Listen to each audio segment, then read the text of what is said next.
વિવસ્વાનના વિવસ્વાન સૂર્ય થયા અને એના વંશમાં જેટલા જેટલા થયા ને એ બધા જ સૂર્યવંશી કહેવાય છે.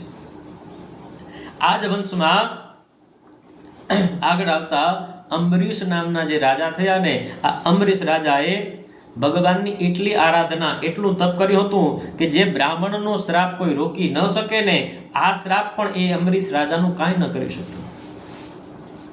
પરીક્ષિત રાજાને વિસ્તારથી સુખદેવજી કહે છે કે આ અંબરીશ રાજા ભગવાનની સેવામાં એટલા મગ્ન હતા ને કે પોતાના રાજ્યને પણ ભગવત સમર્પિત કરી દીધું હતું.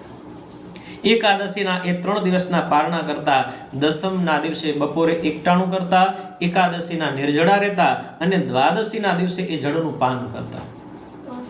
આમ 1 વર્ષ પર્યંતનો સંકલ્પ અનુષ્ઠાન કર્યું અને કારતક મહિનામાં 11ના દિવસે આ વ્રત પૂર્ણ કરી 12ના દિવસે જ્યારે પારણા કરતા હતા ને, તો એ સમયે દુર્વાસા ઋષિ જે વરદાન અને શ્રાપ આપવામાં સમર્થ એ ત્યાં પધાર્યા.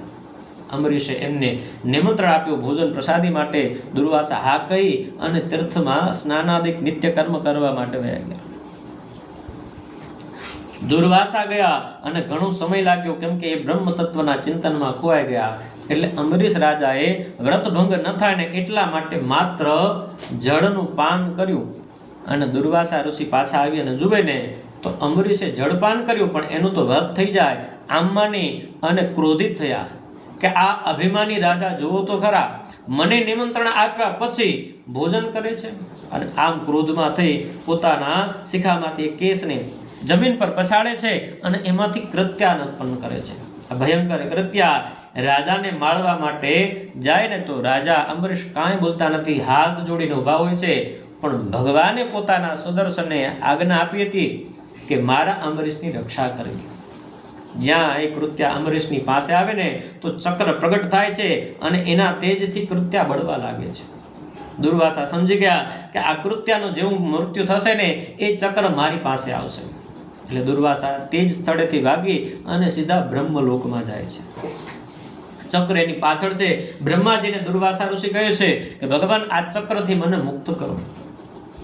ત્યારે બ્રહ્માજી કહે કે આ ચક્ર મારું નથી, ભગવાન નારાયણનું છે, તમે એમની પાસે જાઓ.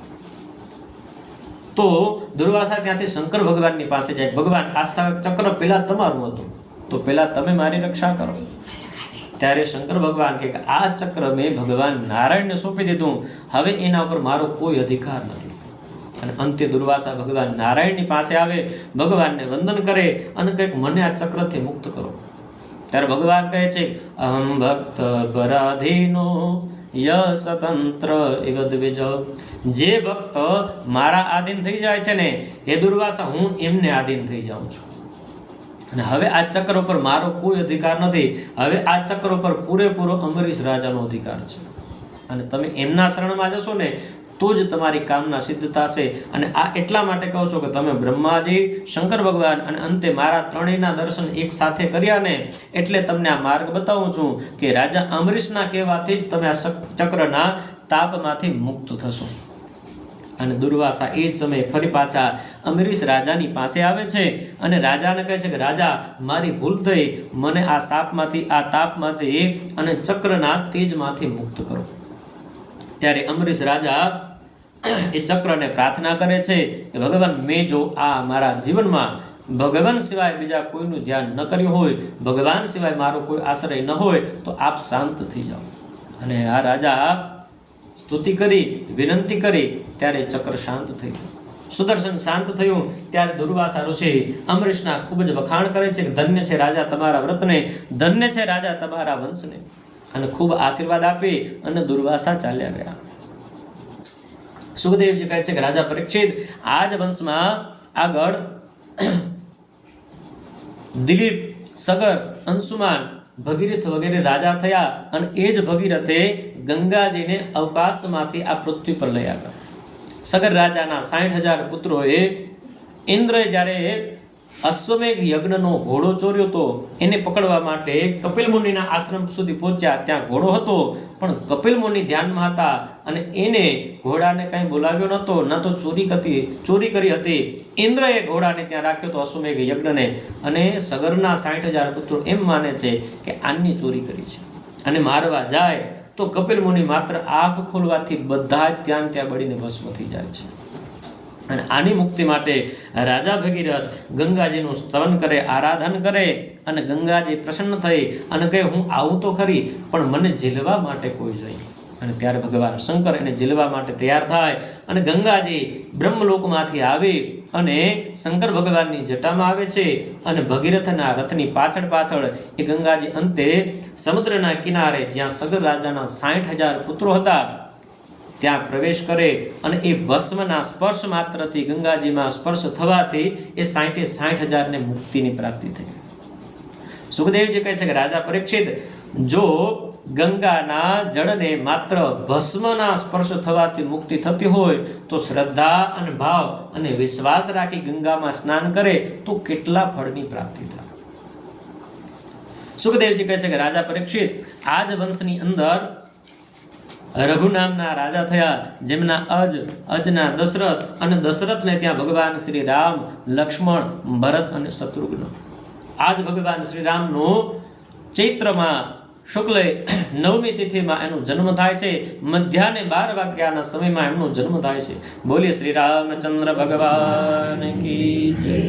આજ ભગવાન રામ સપરિવારને સુખ આપવા માટે પૂર્ણ પુરુષોત્તમ, મર્યાદા પુરુષોત્તમ બને છે. કેટલી મર્યાદા? તો કે જે પિતાએ પોતાના યુદ્ધમાં રક્ષણ કરવા માટે કઈને વરદાન લેવા માટે કીધું હતું, એની પાસે વરદાન માગે કે રામને વનવાસ, તો એને માન્ય રાખી અને ભગવાન રામ વનવાસ જાય છે. અને આજ ભગવાન ઋષિઓની સેવા કરે છે. સીતાનું સ્વયંવરમાં સીતાની સાથે વિવાહ કરે છે. 4 ભાઈઓના વિવાહ એક જ મંડપમાં થાય છે. અને રાજ્ય ગાદી મળવાનો સમય હતો, તે જ ક્ષણે વનની ગાદી મળે છે અને વનમાં જાય અનેક અસુરોનો સંહાર કરે છે અને અંતે સેતુનું બંધન કરે છે, એટલે કે સમુદ્ર ઉપર સેતુનું સ્થાપન કરે છે. રાવણનું હરણ કરે છે. એમનું હનન એટલે મૃત્યુ, એમને મારી વિભીષણને એ રાજ્ય સોંપી અને ફરીથી ભગવાન રામ પોતાના રાજ્યમાં અયોધ્યામાં આવે છે અને અયોધ્યામાં હજારો વર્ષો સુધી રાજ્યનો સંભાર રાખે છે. એમના સંતાનોમાં લવ અને કુશ થાય છે, જેનો જન્મ અરણ્યમાં થાય છે. સીતાનો ત્યાગ કર્યો હોય છે અને અંતે સીતા પણ ભૂમિમાં સમાઈ જાય છે. ભગવાન પણ અંતે પોતાના જે રાજ્ય છે પોતાના સંતાનોને સોંપી અને અંતે એ પણ પરમધામના અધિકારી બની જાય છે, પોતાના ધામમાં જાય છે. સુખદેવજી કહે છે કે રાજા પરીક્ષિત, આ રીતે આ વંશ પણ ખૂબ જ લાંબો છે અને ચંદ્રવંશની વાત કરીએ ને તો એ વંશ પણ એટલો જ બધો લાંબો છે. ભગવાન બ્રહ્માજીથી પ્રારંભ કરી અને એમાં ચંદ્ર કે જે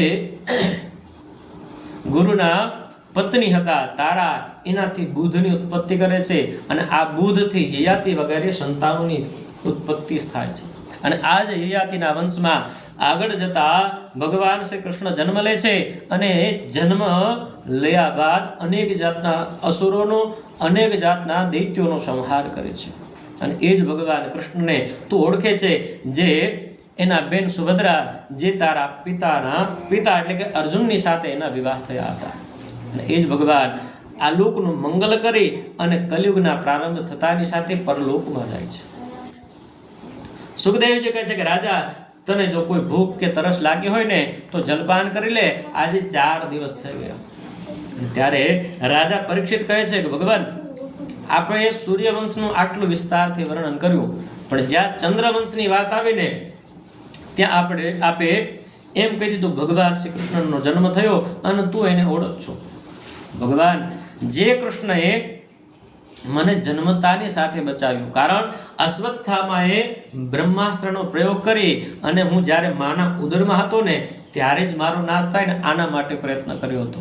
પણ એ સમયે ભગવાન અંગૂઠા જેવું સ્વરૂપ ધારણ કરી અને ગર્ભની અંદર મારી રક્ષા કરે છે. એ જ ભગવાન મારા પિતા દાદા વગેરેના જે મહાભારતનું યુદ્ધ કહો કે પછી 12 વર્ષનો વનવાસ કહો કે પછી દ્રૌપદીના ચીરહરણ કહો, આ બધી જ જગ્યાએ ભગવાને રક્ષા કરી હતી. તો એ ભગવાનનું ચરિત્ર મને વિશેષમાં સમજાવો, વિશેષ એના વિશે વર્ણન કરો. ત્યારે સુખદેવજી કહે છે કે રાજા ધન્ય છો, તમે જે પ્રશ્ન કર્યો ને એ ભગવદ ભક્તોના પ્રશ્ન છે.